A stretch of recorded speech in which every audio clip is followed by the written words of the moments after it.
नमस्कार शेतकरी बांधवांनो, एमटे ऑल टीव्ही या यूट्यूब चॅनलवरती तुमचं पुन्हा एकदा स्वागत आहे. कापूस व सोयाबीन उत्पादक शेतकऱ्यांच्या खात्यावरती पीक विमा वाटप सुरू. पहा संपूर्ण बातमी. 2024 मध्ये झालेल्या अतिपावसामुळे मोठ्या प्रमाणात नुकसान झालेल्या शेतकऱ्यांना राज्य सरकारनं दिलासा दिला आहे. राज्य सरकारनं 30 सप्टेंबर 2024 रोजी एक महत्त्वपूर्ण शासन निर्णय जाहीर केला असून सोयाबीन व कापूस उत्पादक शेतकऱ्यांना 25% अग्रिम मंजूर केला आहे.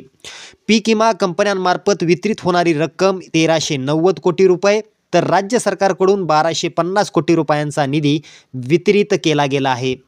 विमा कंपन्यांमार्फत पीक विमा वाटप करताना काही अडचणी निर्माण झाल्या होत्या. त्यामुळे पीक विमा वाटपास कंपन्यांकडून टाळाटाळ होत होती. मात्र आता राज्य सरकारने घेतलेल्या निर्णयामुळे पीक विमा वाटपास सुरुवात झाली आहे. राज्यातील बहुतांश शेतकऱ्यांनी सोयाबीन व कापूस या पिकासाठी आपला पीक विमा अग्रिम काढला होता. सध्या तरी कंपन्यांकडून सोयाबीन व कापूस या दोनच पिकांसाठी अग्रिम मंजूर केला आहे. उर्वरित पिकांचा अहवाल प्राप्त झाल्यानंतर पीक विमा अग्रिम मंजूर केला जाईल अशी माहिती आता समोर येत आहे.